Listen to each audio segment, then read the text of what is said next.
Hello, everyone. I'm Lisa. I'm the Chief Bean Officer of Foodocracy. And I wanted to be here a little bit today to talk to you about some bean basics. We're going to talk about how to cook beans 101.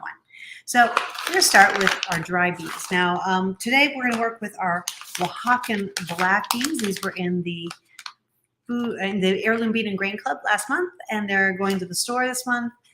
You might have them in your pantry. If you're in the Heirloom Bean and Grain Club, you might be thinking, gosh, maybe I should cook them. So today we're going to give you some tips, tricks, and dispel some myths. So here we go. So first of all, the first thing you want to do when you get a bag, and if you're if you're old school at beans, you know this already, you always want to sort through your beans. Now, here we're going to go and give you a little bird's eye view here. Here we go. So I'm pouring them in a bowl. You can use a tray, a bowl, whatever you want. It doesn't really matter. I only cook about a cup of beans at a time because it's just me and my husband eating and the beans for the most part. And, you know, it's too much beans for a whole pound. So I go through what I'm going to cook or soak, and I sort through them. Now, I'm not going to find anything. It's very unusual to find something because these are very high quality gourmet beans, but this is a product that comes out of the fields and farms. So you should check anyways. So always check. And then you're going to just rinse them in a colander. No big deal. After done rinsing, now you're going to get to the next step. And this is where it gets a little controversial. So to soak or not to soak, that is the question. And turns out you don't need to soak beans. For so many years, I didn't cook beans because I could never remember to soak them. Turns out you don't have to soak your beans. You can cook them right from dry. What soaking does is it softens the beans so they cook faster. So you're just going to cook them longer. And if you're using an instant pot or a pressure cooker, then you don't need to soak them at all. Some people like to soak their beans for a couple reasons. One, it can create a creamier texture, a lot more hydration in the bean and make them a little creamier and nicer when you cook. And the second reason, some people have digestibility problems with beans and they have trouble eating them. And for them, soaking has become necessary because it really helps. There is an undigestible enzyme in beans that causes gas and bloating and makes some people feel very uncomfortable and sick. So don't worry about that because it does not make the beans not available to your body to make the nutrients. It's all good and you're going to get really healthy beans. But if you want to soak your beans for either of those reasons, what you're going to want to do is I like to use bell jars because they take up less counter space and I have a ton of them, so why not? So I pour my beans into one of these jars. And then I fill it with water, like double the size of the beans. So if my beans go to here, I'm going to fill it to here with water. And then I add salt. This is the thing nobody's going to tell you to do. But if you know Kenji Lopez Alt and Serious Eats, he did a lot of experimentation and found out that the most hydrated, creamiest beans came from brining the beans, which means soaking them in salted water.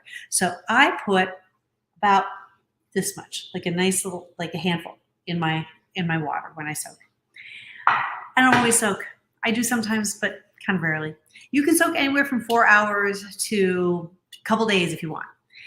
If you soak for more than 12 hours and sometimes 12 hours, you may see like a little film on the top or like a little foam on the top. Don't worry, your beans are perfectly fine. They haven't gone bad. Just take a spoon and skim that off the top. That's all you're going to do. After that, we get to the next controversial topic, which is, do you use the soaking liquid when you're cooking? You absolutely can use the soaking liquid when you're cooking. There's nothing wrong about it. You're going to cook them. You're going to boil it. So if there were any airborne anything in the water, you're going to boil it and cook it out. But, some people believe that it's bad for you. So some people believe that it hurts their stomach. They feel like it's, again, that enzyme that makes people. So if you have digestibility problems, you might toss the water. But there's also a lot of nutrients in that water that came from the beans. And so you're kind of throwing away a lot of the nutrients and some good flavor too. So I use you don't have to. Now, whether or not you soaked your beans, the next, one quick tip, super good tip.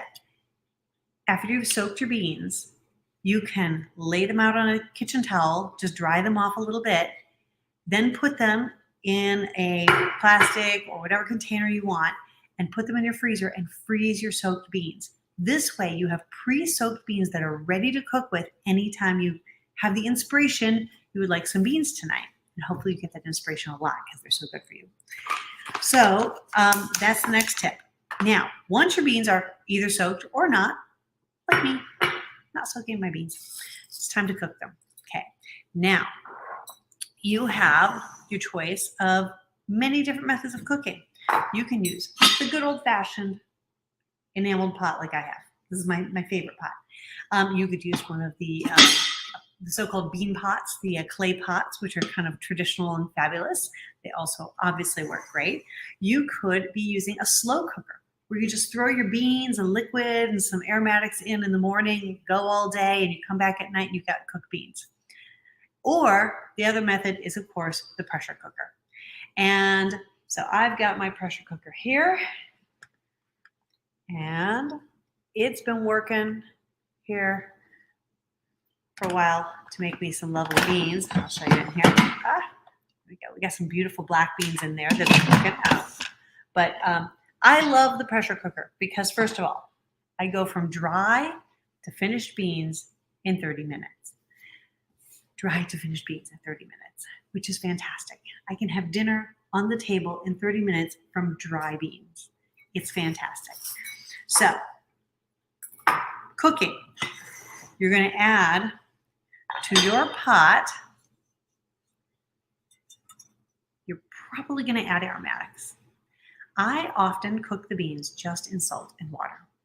First of all, these heirloom beans are so delicious.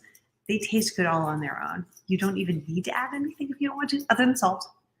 So salt is the one thing you're always going to add to your pot. Because salt, you are going to hear chefs and all kinds of supposed experts tell you to never salt your beans before they're cooked. Poppycock. Completely untrue. Absolute biggest bean myth ever. Turns out when you salt the water, when you're cooking the beans, it allows the beans, the skin of the bean, to soften and the bean to hydrate more evenly. And it keeps the outside skin of the bean from exploding on you and creating those mushy beans where like you've got these hard skins in there and then mushy beans all broken apart in your pot. It isn't good for anything other than making refried beans out of. You don't get those beautiful little bean kernels that you want for throwing in your salads and making pretty dishes with. So always, always salt the water. And I do about the same, that nice handful of salt.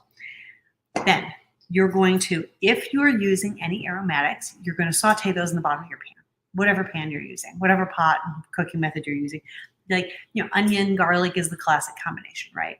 You might put some chili in there, like, bell pepper or something like that if you want. Then you're going to put your beans in. And from there, you're going to add water. Add seasonings too, if you want. Cumin's classic. Oregano's classic, especially Mexican oregano. But you don't have to. Or you could do something wacky. Add, I've been doing Indian flavored beans, which is really fun. And I'll add, a various Indian flavors in there. So you can do anything you want with it. But you add your seasonings if you want or not. And then you're going to add your water. So how much water to add is the question. So you always want to add at least as much water as if you touch the top of the beans, the water comes up to your knuckle. At least that much. And that's true of the Instant Pot as well as on the stove. Now, the difference is on the Instant Pot or the pressure cooker, it's not going to evaporate that water. So you're going to open it and it's kind of going to be liquidy. And that's fine because you want a lot of nice, what we call bean liquor or bean broth. On the pressure cooker, I tend to open it up and then put it on saute for a while and kind of cook that bean liquor down to get it nice and thick and yummy, like I would like it would be when it was on the stove. On the stove, you're going to want to keep checking it and making sure that the liquid hasn't gone down too much, because you want to keep it really well covered with water and make sure you've got enough left over to make these yummy, super yummy bean broth, because that's what you really want. Here, I'll show you out of here. Look, I've got some beautiful beans that I cooked earlier in my Instant Pot. And you see, it's got this really nice, delicious bean broth in here. And I just threw those in there with some of the cumin and oregano, garlic, and onion. Cooked it for 45 minutes because I wanted it really, really soft. I'm actually going to puree this when I'm done with my pot of beans. Yum. Add a little acid, and it's so delicious. See all that yummy bean broth? You're going to want that. That's one of the things that you really, really want. And you don't get that if you don't add enough water. So that's what you want to do with your water. And here's another secret ninja move. Use a piece of kombu. Kombu is seaweed. And not only does it make the beans more delicious, because kombu has natural glutamates. We call it nature's MSG. And it enhances the flavor of everything that goes in. You're going to say, ew, I don't like seaweed. I don't want my beans to taste seaweed. They are not going to. It's kind of this magic ingredient that disappears, but makes the beans more flavorful, really amps up any flavor, but it also adds nutrients and helps with that undigestible enzyme. Neutralizes that and makes them more digestible. So if you have problems with gas and problems with your beans, use kombu. It's the big secret weapon. But you're going to put in a square about this big and let it cook in there, and then you can either fish it out afterwards, or you can break it up in there and just stir it into the pot. Nobody will be the wiser, and it's absolutely delicious and completely healthy. Super duper healthy. So how long now? You ask me, how long, Lisa, should I cook my beans for? Answer is till they're done. So on the stove, you're just going to go for about an hour, try them. Do not eat your beans raw. That is the one thing that will make you sick.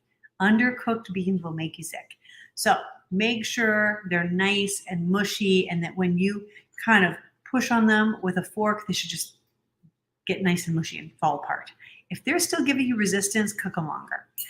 If you are in the pressure cooker, my pressure cooker made noise. If you're in the pressure cooker, then cook them for 30 minutes. And this is going to vary based on the type of bean. So these beautiful black beans here are going to cook. I'll show you here. So I've got beautiful black beans here. They're kind of small. Oops, there. It's a little like rubbing your head and petting Kelly. Ah, where'd you go? There. Oh, kind of. There. Okay. So these guys, kind of small, you can see. These are going to cook easily in 20 to 30 minutes. I like 30 because I like them nice and soft. Then these ayacotes, which you can see are considerably larger.